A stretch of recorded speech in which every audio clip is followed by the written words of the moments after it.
بسم اللہ الرحمن الرحیم الحمدللہ نحمدہ و نصلی علی رسولہ الکریم اما بعد السلام علیکم ورحمۃ اللہ۔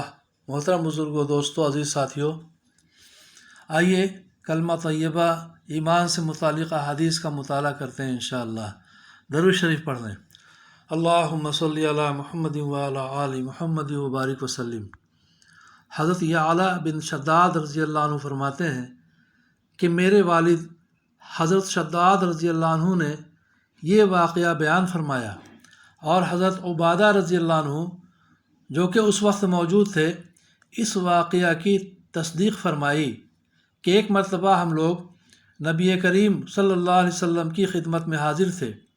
رسول اللہ صلی اللہ علیہ وسلم نے دریافت فرمایا، کوئی اجنبی یعنی غیر مسلم تو مجمع میں نہیں؟ ہم نے عرض کیا کوئی نہیں۔ ارشاد فرمایا دروازہ بند کر دو۔ اس کے بعد ارشاد فرمایا ہاتھ اٹھاؤ اور کہو لا الہ الا اللہ۔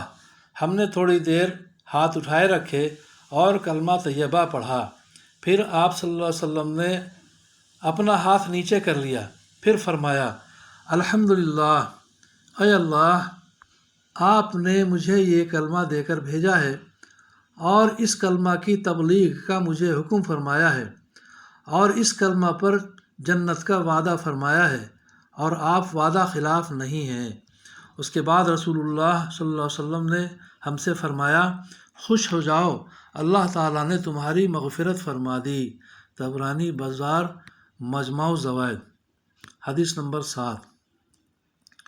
حضرت ابو ذر رضی اللہ عنہ سے روایت ہے کہ نبی کریم صلی اللہ علیہ وسلم نے ارشاد فرمایا، جو بندہ لا الہ الا اللہ کہے اور پھر اسی پر اس کی موت آ جائے تو وہ جنت میں ضرور جائے گا۔ میں نے عرض کیا اگرچہ اس نے زنا کیا ہو، اگرچہ اس نے چوری کی ہو؟ آپ صلی اللہ علیہ وسلم نے ارشاد فرمایا ہاں، اگرچہ اس نے زنا کیا ہو، اگرچہ اس نے چوری کی ہو۔ میں نے پھر عرض کیا اگرچہ اس نے زنا کیا ہو، اگرچہ اس نے چوری کی ہو؟ آپ صلی اللہ علیہ وسلم نے ارشاد فرمایا اگرچہ اس نے زنا کیا ہو، اگرچہ اس نے چوری کی ہو۔ میں نے عرض کیا اگرچہ اس نے زنا کیا ہو، اگرچہ اس نے چوری کی ہو؟ آپ صلی اللہ علیہ وسلم نے ارشاد فرمایا اگرچہ اس نے زنا کیا ہو، اگرچہ اس نے چوری کی ہو، ابو ذر کے علی الرغم وہ جنت میں ضرور جائے گا۔ بخاری کی حدیث۔ فائدہ: علی الرغم عربی زبان کا ایک خاص محاورہ ہے۔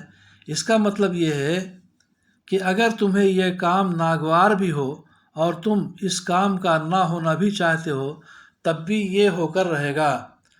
حضرت ابو ذر رضی اللہ عنہ کو حیرت تھی کہ اتنے بڑے بڑے گناہوں کے باوجود جنت میں کیسے داخل ہوگا، جبکہ عدل کا تقاضا یہی ہے کہ گناہوں پر سزا دی جائے۔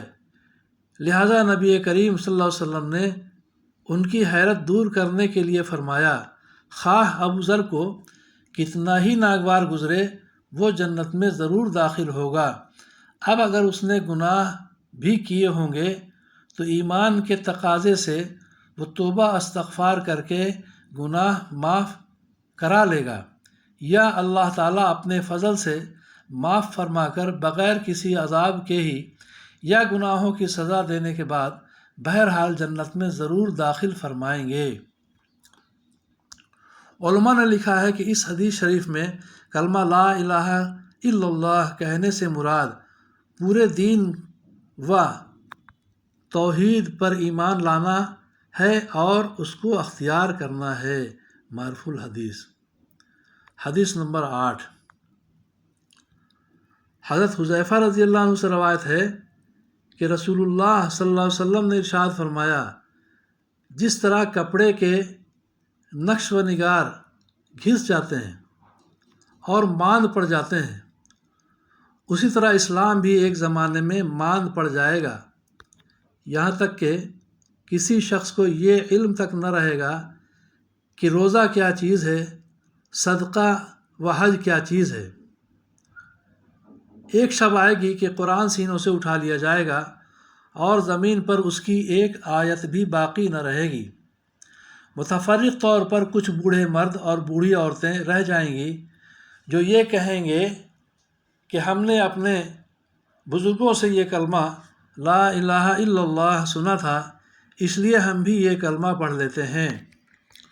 حضرت حذیفہ رضی اللہ عنہ کے شاگرد صلہ نے پوچھا، جب انہیں روزہ، صدقہ، حج کا بھی علم نہ ہوگا تو بھلا صرف یہ کلمہ انہیں کیا فائدہ دے گا؟ حضرت حذیفہ رضی اللہ عنہ نے اس کا کوئی جواب نہ دیا۔ انہوں نے 3 بار یہی سوال دہرایا۔ ہر بار حضرت حذیفہ رضی اللہ عنہ اعراض فرماتے رہے۔ ان کے تیسری مرتبہ اصرار کے بعد فرمایا، صلہ، یہ کلمہ ہی ان کو دوزخ سے نجات دلائے گا۔ مستدرک حاکم۔ حدیث نمبر 9۔